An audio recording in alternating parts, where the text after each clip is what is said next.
Hey everyone, and welcome to another episode of the Everything Real Estate Investing Show with Sean Pan. Today we have Elisa Covington.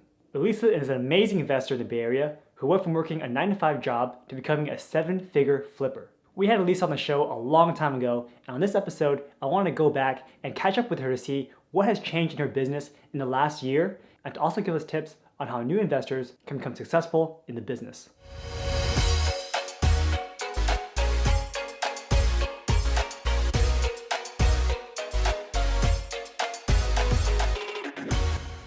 All right, Lisa, thank you so much for being on the show today. Go ahead and introduce yourself and let us know who you are and tell us what you do. Sure. Thank you for having me. My name is Elisa Covington. I'm a real estate investor and house flipper in the San Francisco Bay Area. So I've been in the business for not that long. This is my 4th year. So I started in 2017, and I've been doing this full-time for 2 years now. And we actually started around the same time because I remember way back when we were volunteering at Jeff's meetup groups. We were sitting side by side checking people in because that was like our into the industry. And it's so crazy to see you just like skyrocket from where we first started. So for those who don't know, I've actually had Lisa on the podcast way back when. She was actually one of my first official quote unquote interviews. And I think it's an amazing episode. So if you haven't heard it, go back and check it out. But I want to get a 1-year update. So you've had an amazing 2019. Obviously, you're now speaking at meetup groups, the same meetup groups that you used to help, volunteer for. Do you want to talk about your 1-year progress and what's changed since then? Sure. Yeah. So I think the last year I've been more selective with my deals. So I only cherry pick the best deals with the best profit potential. And I still maintain about the same number of deals that I did. I think I did 7 deals. And the deals are a little more complicated compared to before. So I had one addition done where I added 300 square feet to a house. So that was new. And also I started a project in San Francisco where we're trying to convert this house from a care facility with 8 bedrooms to a single family home with only 5 bedrooms. So that's a very big project. We're still working on it. It's been a few months. So that's kind of different from my strategy before, which was really short projects in and out, cosmetic flips. So now I'm doing more longer projects and projects with even higher profit potential. Yeah, that's good because I think when people are first getting started, they shouldn't get into these crazy deals because there's so many unknown factors. And it's probably better to just start with that, simple rehab, new flooring, paint, blah, blah, blah. But now you're talking about getting plans approved by the city. You're converting bedroom sizes. You're actually changing that garage, right? You change that garage into an extra living space. Yeah. Yeah. And let's talk about your profit potential. So like what makes a deal attractive to you? So I'm looking for at least a 15% profit margin on all the money that's invested in a deal. And when you say all the money that's invested, does that include, let's say, the hard money costs as well? Yes. Or like the hard money that someone's lending to you? Yeah, all the money that's put into the deal. So it includes the purchase price and also the money that's invested in the rehab. Got it. So let's say that all in, you are putting in $1 million to purchase the property, rehab the property, and even finance your hard money costs. So you're looking for $150,000 net on that kind of project. Yes, at least. And let's talk about the complications and like, I guess your fear, because like you've probably never done these before, right? You never did a garage conversion before. You never did 8 bedrooms to 5 bedrooms before. How do you deal with that challenge of trying something new? So when I go into a new territory, my strategy is I try to be very conservative with my numbers. So I know that the numbers I have, like for example, on the exit side, how much I think the house will sell for after all the work is done, is very conservative. So that's probably the worst case scenario for my projects. So when the worst case scenario still works, then I know I have enough room, even if the project takes longer, even if it costs more. So that's how it works out. And when you're doing your comparables, are you looking at, let's say, a quarter of a mile radius from your subject property, half a mile radius, and how far back do you look for closed properties? Usually just like really within a couple blocks, like a quarter mile radius. Um, Only when I can't find good comps within this radius, then I go out a little further, but then I become more conservative. So I look at the comps that were sold for lower prices than the top dollars. And you look back like 6 months or a whole year? I look back only like a couple months. So um, many times I check the pending listings. So those are the listings that they haven't closed, but they got in contract. So they reflect the current market condition the best. I call the listing agent to see what the price they got in contract for. Yeah, I was doing that too. Sometimes get very suspicious when you call them. They're like, "Who are you? Why are you asking these questions?" Oh, there's a trick. You can pretend to be a seller in the same area. So you say, "Oh, I have a house for sale," which is true because you have a project there. So you are looking to sell a house. And you say, "Oh, I'm looking to sell, but I want to see how much your house was sold for so I can get a good gauge on how much I can expect." Got it. Yeah. And you're not really leading them along because you can actually meet them in person too and have another agent in your pocket to get those pocket listings. Yeah, but if you don't really list with them, they probably are not going to be happy. That is very true. And let's segue into how you're getting your properties because I think you're one of the few investors I know that doesn't do direct marketing. You don't really door knock, you don't cold call. That's You're still the almost, case. yeah, you're 100% agent based, right? Yeah, Very impressive. it's been 3 years and it's still working. So here's my problem. Okay, I've tried this before too. I was cold calling agents and it wasn't really working out for me. And you always give me advice, right? Offline, like, oh, you should focus on actually connecting with people instead of just calling them and then whatever, 2 minutes they hang up. Mhm. Uh, yeah, what would you say to new investors who want to get in the business? How should they be out there talking to agents when they already have great investors like yourself?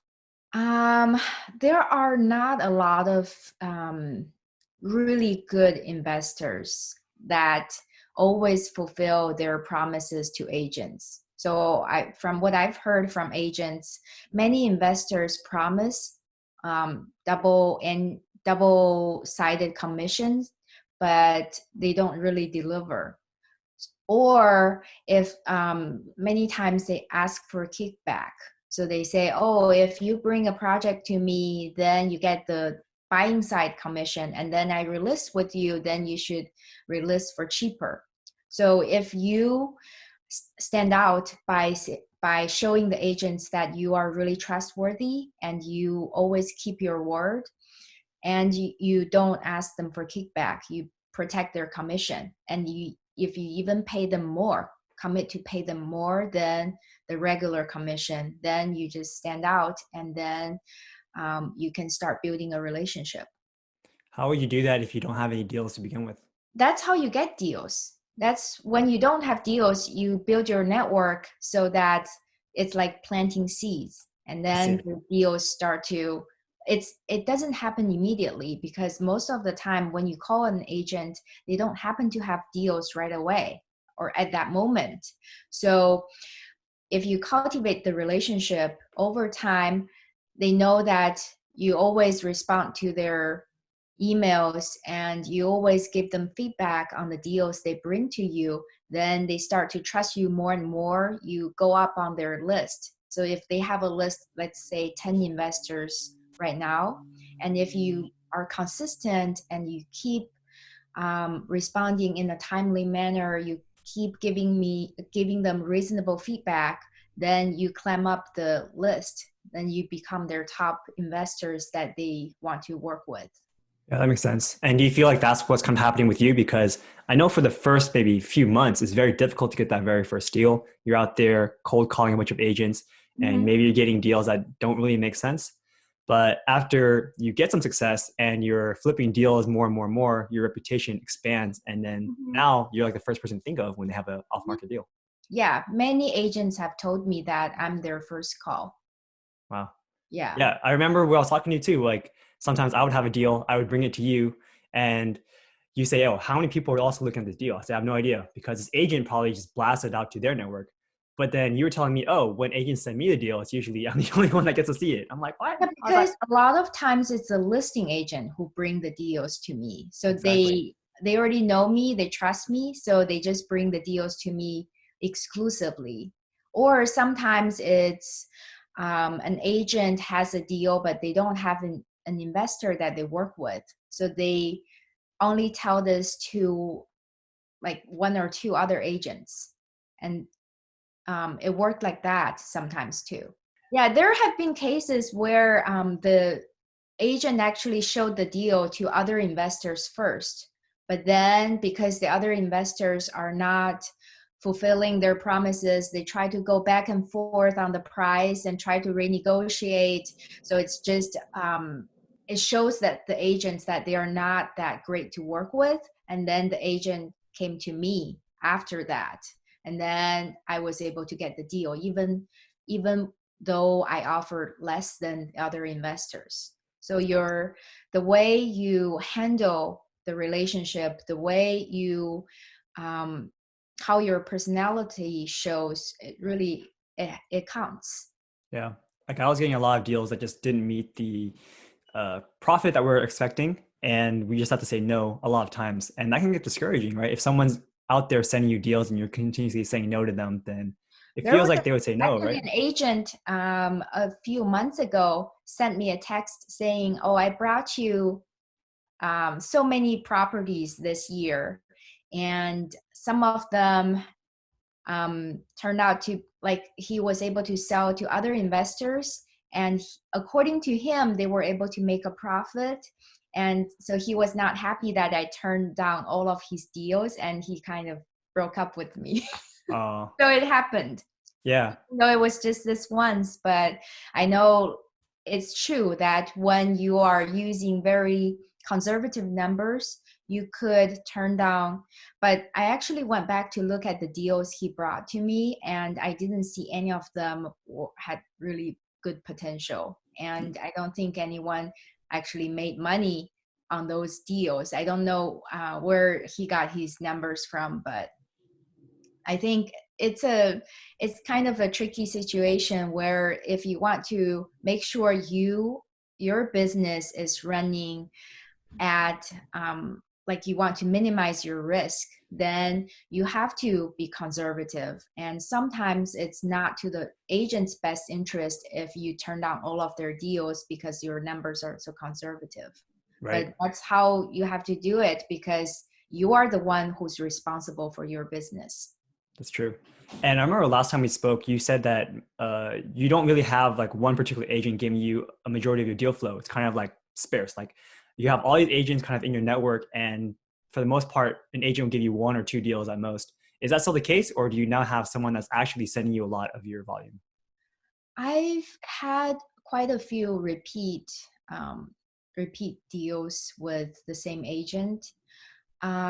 So I've had so especially last year I've had a two or three deals from the same agent, but I think three is probably the most I've had so far. Three deals is still pretty amazing, considering that each project you can make a significant It's amount of not the money. same year. So some Oh, of them, okay. like usually two a year, that's the max. And some of them brought me a deal before, and then like in 2 years span, they brought me three deals total. Yeah. I mean, you're not cold calling anymore, right? So how are you increasing that No, network of agents? I haven't because I haven't had the need to. My pipeline is really full. I currently have 4 projects going on, and it's like I'm at capacity pretty Right. much. Yeah. And at the time, you only had one team that you were working with as well for constructing your projects. Is that still the case? Yeah, it is because my contractor actually has a very big crew that they can do 3, 4 projects at a time.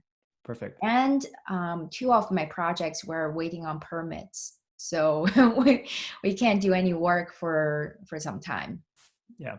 And when it comes down to also doing those more tricky projects like conversions and whatever, uh, I guess at the end of the day, you have to just rely on the contractor's skill, right? You have to trust that they've done it before and they know what they're doing. We always get permits for our projects. So the Yeah. city inspector will check if everything's done correctly. So that's another way to make sure the work is done right. Yeah. But I mean, still, like you still want to have somebody that knows how to do it, right? Of course, of course. Yeah. Yeah. Yeah. So in the past year, have you had any complications that you never saw before or something that kind of caught you off guard? Um, there was a deal that where I broke even on. So I didn't, after months of work, I just didn't make any money on it. So that was a deal that I bought in the summer of 2018, actually. So I gave the seller a 3 months of rent back when the market was declining constantly for 3 months. And then when I took over the house, the margin was pretty much gone. So um, also the neighbor's house was really in very, very bad shape. So we had to remodel the neighbor's house for free, just the outside. And then we took the house off of the market to remodel the neighbor's house and then to redo the kitchen. So it took really long. I think it took like 8 months, 6 or 8 months to actually be able to sell the house eventually. And then it broke even. So that was the worst deal I had last year.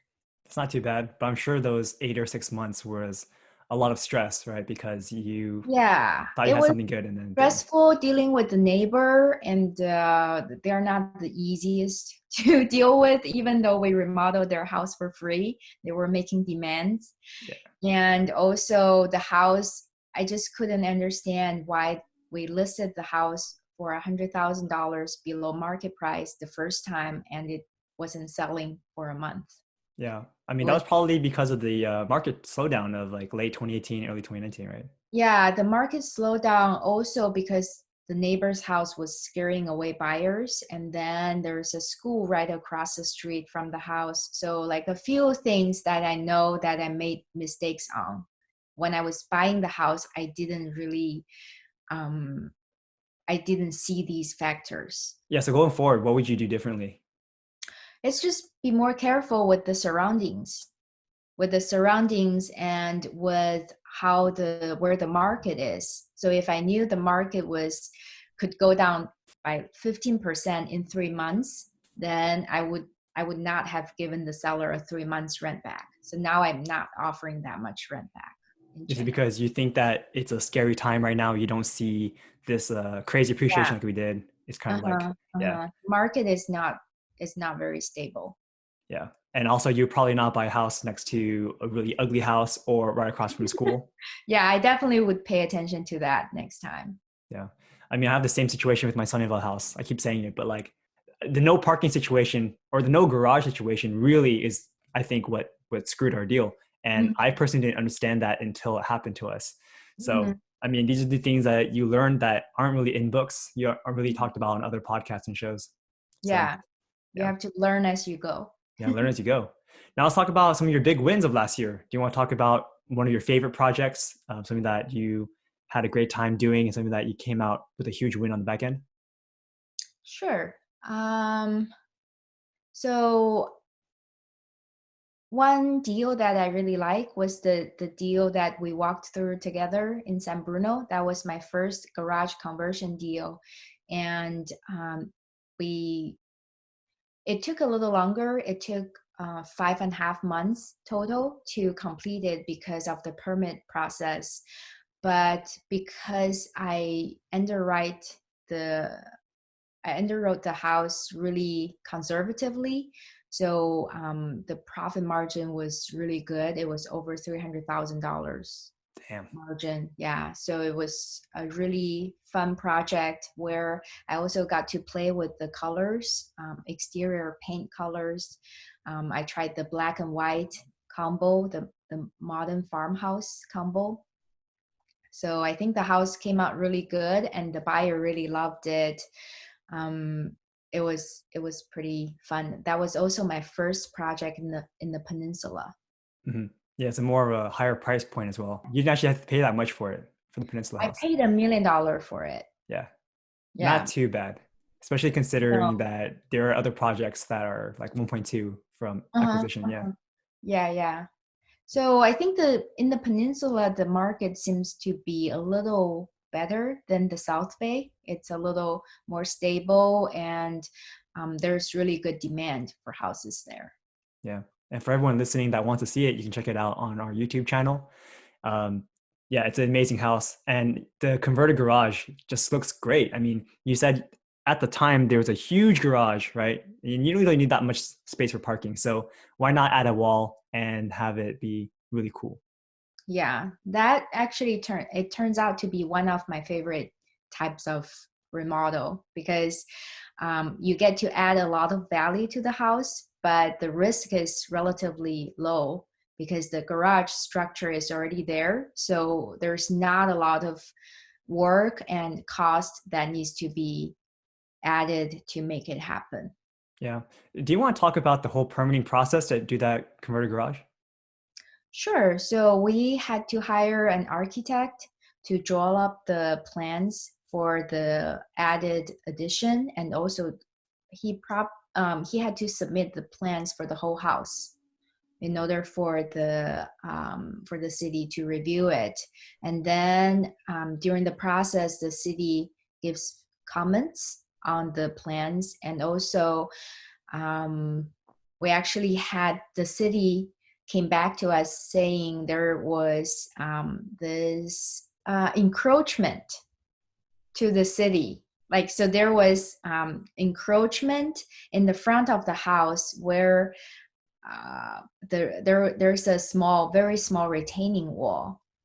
The city is saying that retaining wall is built on city property.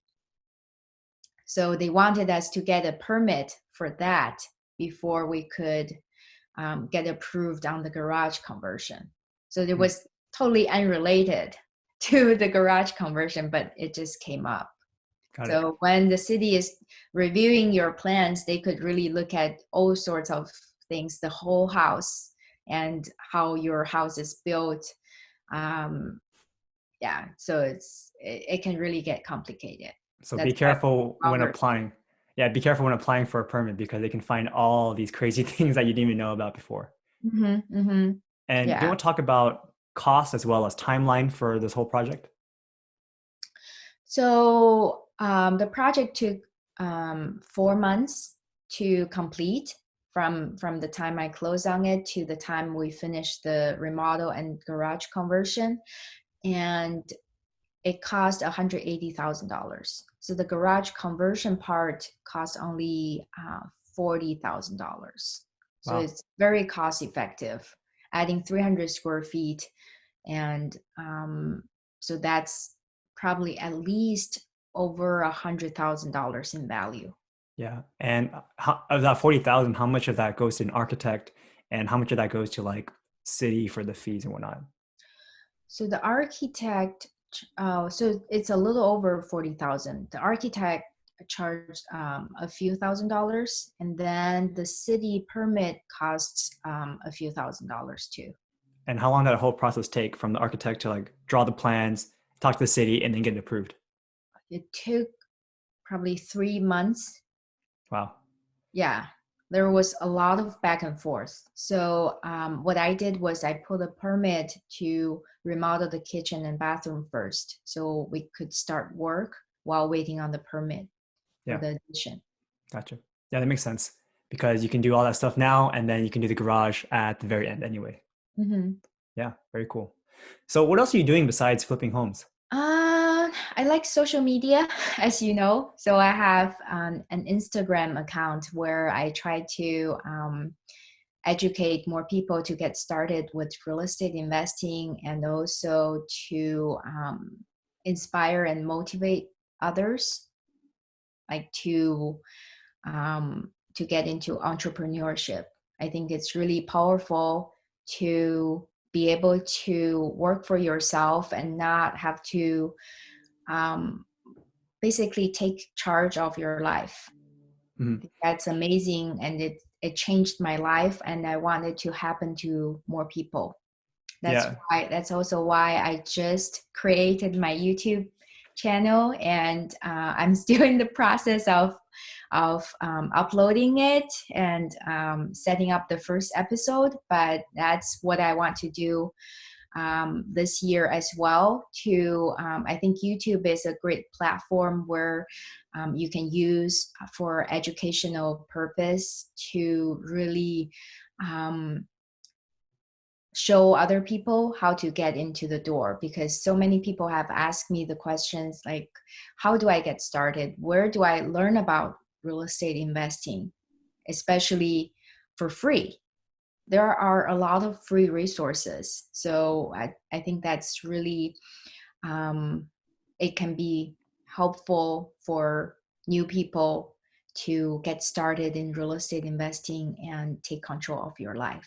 Yeah, I guarantee that when you post YouTube videos, you're going to get like 1 million subscribers ASAP, very fast. I believe in you. I'm not that ambitious. Doesn't matter. It's because you're helping so many people. Start small, yeah. And if I can help a few people, then I'm happy. Good. Yeah.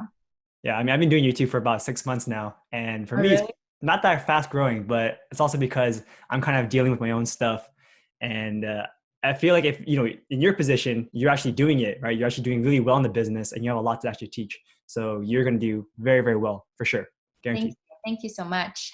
Yeah. So besides the social media stuff, I know you're also dabbling into Airbnbs as well. Mm-hmm, mm-hmm. Yeah. Do you want to talk about your Airbnb deal that you had last year?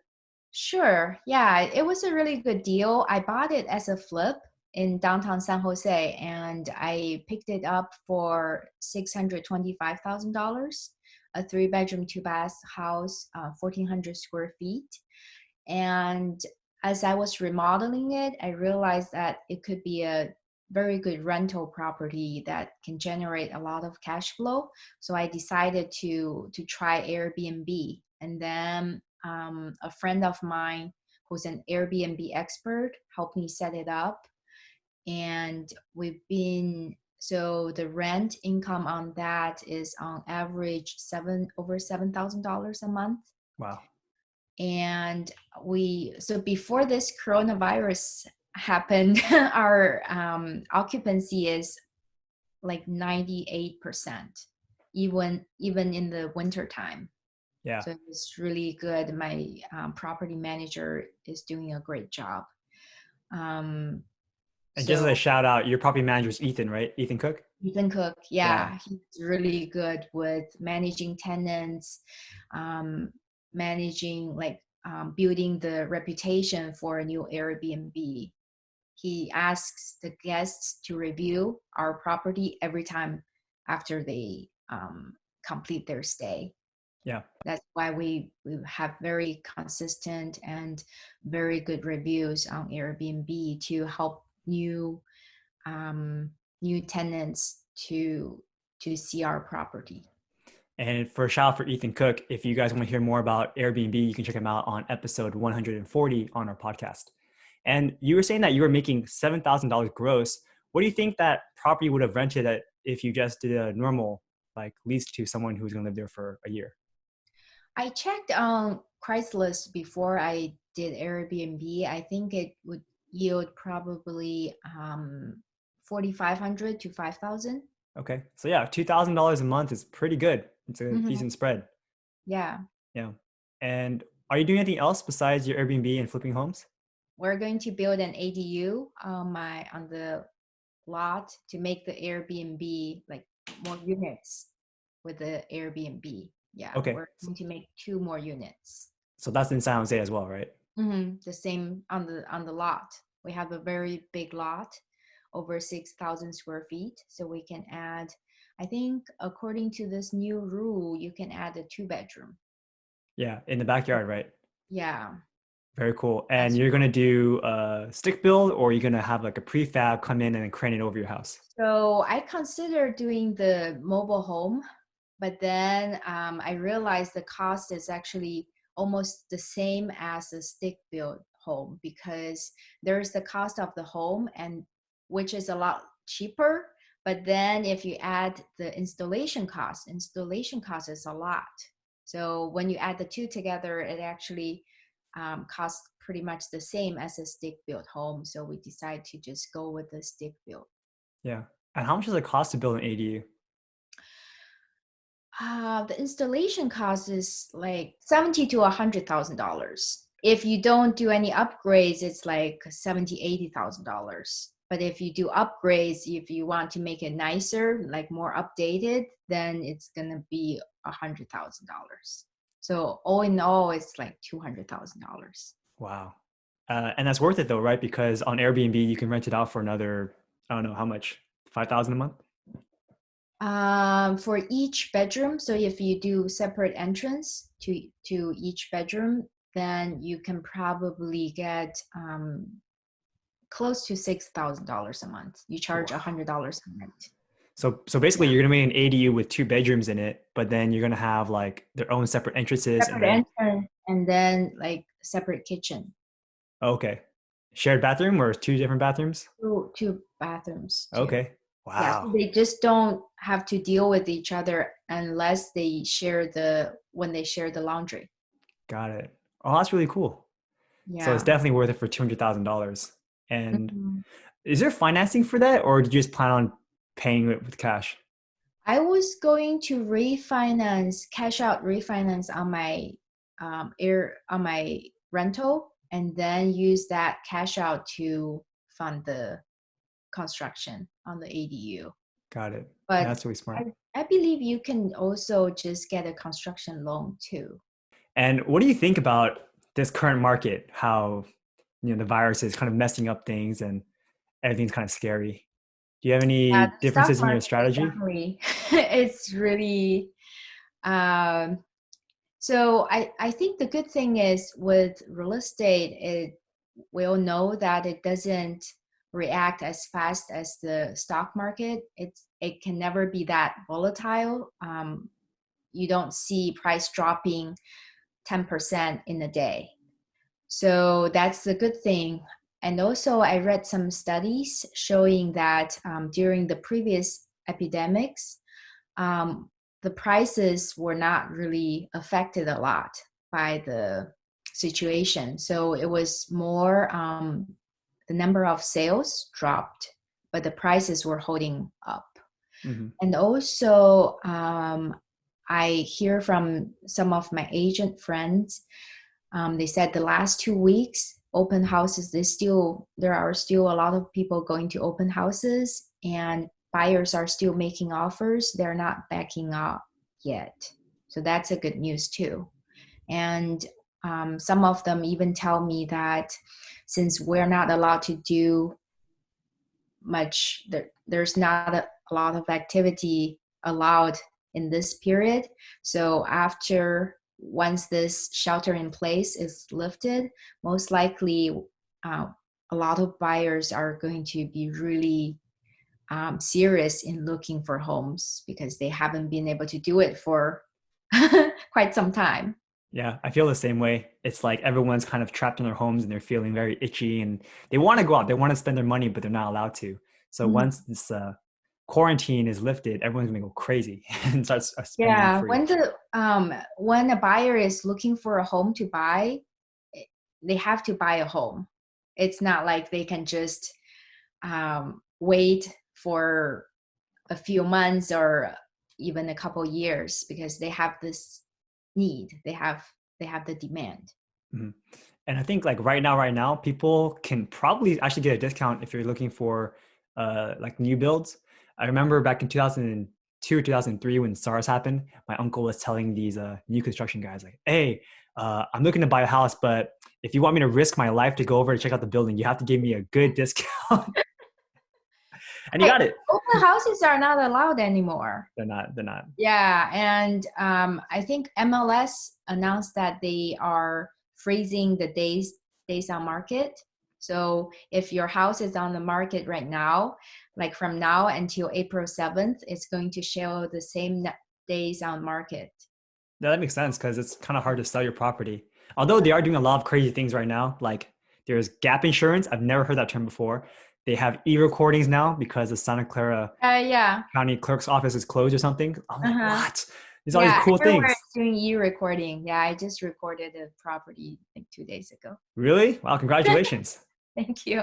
Damn, you're still out there buying houses? Mm-hmm. Wow, that's amazing. So, tips for new investors. What do you think that most of us are doing wrong? For new investors who want to get in the game but couldn't? I mean, besides myself, I personally haven't had a lot of good success in the past 2 years, but there are some guys who've been out in our community. They show up all the time, but it's been like 3 years and they still haven't done a deal. What do you think they're doing wrong?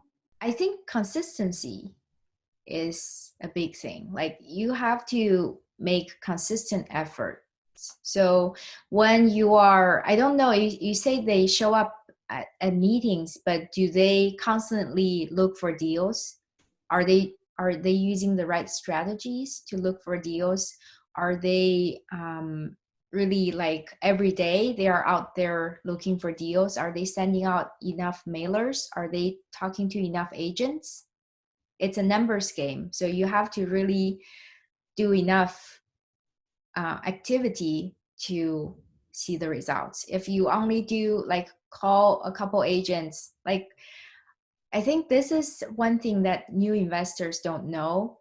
Like when I was starting out, I called like 20 agents and I was like, I should be getting deals, but that's not how it works. 20 agents, it depends on who are these agents that you talk to, whether they have a lot of sales going on, and whether these agents, like where they are, like whether they have enough sales and whether they are really looking to work with you or they have other investors that they're working with.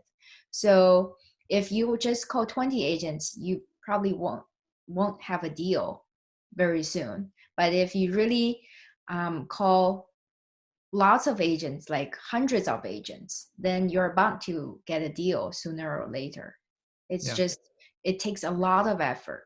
It's not like you call a couple times and then you go to a couple meetings and then you send out 500 mailers. It doesn't happen when the effort is not enough. And I remember when we were talking, you were saying that you should try to meet them in person if possible, because otherwise they're not going to remember you. You're just a voice on the phone. Yeah. So what do you do to like pique their interest? You cold call them, they have no idea who you are. And in the first like 10 seconds, you have to get them to say, okay, like, yeah, let's meet for coffee or something like that. You just tell them that you're looking to buy houses, that you have the funds to buy houses with them. Agents usually, they love that. If there's a buyer saying they want to buy multiple houses with them, then that's a gold buyer. So they would want to work with you. And then when I tell them that I want to meet with them in person, a lot of them feel impressed because they are never asked to meet in person by investors. They get lots of emails, lots of phone calls, but nobody ever asks them to meet in person. But agent business is very traditional. They like face-to-face. When they meet with sellers, they always meet face-to-face so that they know who you are. They know what kind of personality you are, and then they decide whether they can trust you or not. Yeah. So they really love that. Yeah, that's like a good way to stand out as well. Mm-hmm. And by the way, when you say that you have, quote unquote funds to purchase, most people out there don't actually purchase with cash, and they definitely use some kind of loan, either traditional loan or a hard money loan. If you're pre-approved by a hard money lender, that's your proof of funds. There you go. You just say, I have 2 million in line of credit somewhere. You don't have to say the exact number, but you say, I have a lot of money to purchase houses with. Nice. Yeah. And, now that you have done multiple deals, and I know that you probably don't even need a hard money loan if you don't want to, do you still get loans for your properties and your projects? And if so, how much leverage are you usually taking per deal? that's the beauty of real estate. You can leverage so much money. You only put 20% or 10% down, and then you can leverage a lot more than what you have. So you can do multiple deals at a time. So I would always leverage whenever I can. So right now I'm doing like 10, anywhere between 10 to 25% down. And then do you also fund the construction loans as well, or do you just pay that out of pocket? I usually don't get construction loan, but depending on how many deals I have going on, I would consider using it.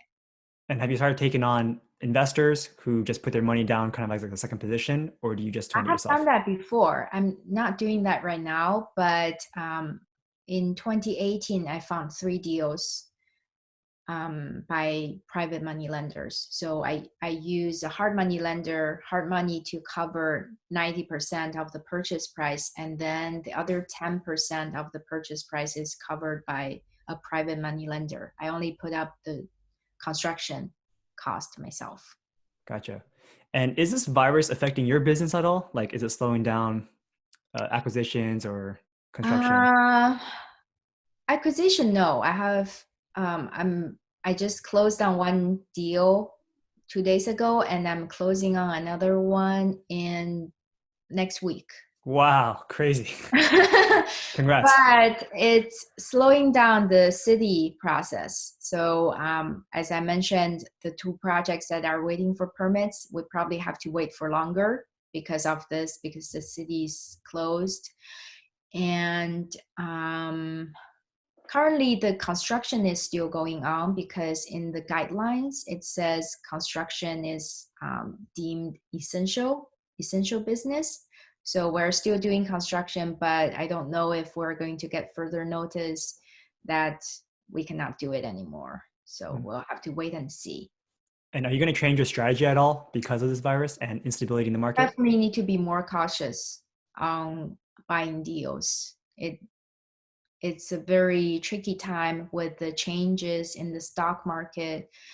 The real estate market, even though it's not going to be going to react that quickly, but it's still, I think it's going to be impacted as well. Cool. All right, Lisa, thank you so much for your time. Do you have any other last tips that you have to give to our listeners before we end our show today?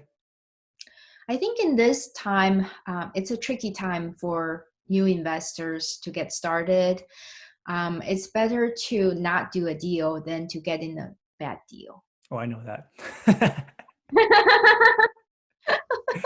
Yeah, so be very careful. Like if you haven't done a deal before, you may want to bring in another experienced investor to look at the deals so that you make sure that you are not making a mistake.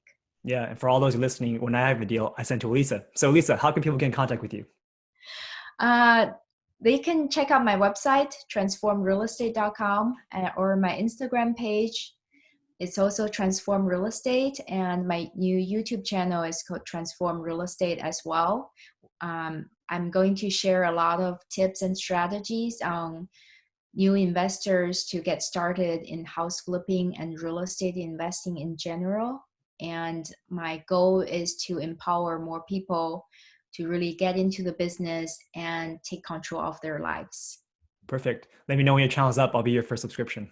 Oh, thank you. Thank you so much. All right, Lisa, thank you so much for your time. It was a pleasure having you on the show again. Thank you. Thank you so much for having me, Sean. Cool. Take care. Here are some of the key takeaways from this episode. If you want to be successful in the business, you need to be very, very consistent in all of your efforts, whether that's cold calling, talking to agents, sending out direct mail pieces, or door knocking. Anything you do needs to be consistent. And if you're trying to get your deals through agents, try to meet up with them in person so that you can actually meet them face to face and have them remember who you are. You want to build that strong connection. And if you want to get deals from them, you have to be true to your word. Just be a better person. Do what you say you're going to do. Don't renegotiate on a deal in the last minute just to save some more money. Don't try to cut their commissions just because you're listing it with them. Make the whole process very easy and simple for them, and they will continue giving you deals. I hope you guys enjoyed this video. Please hit that like button and subscribe to the channel to see more videos just like this one.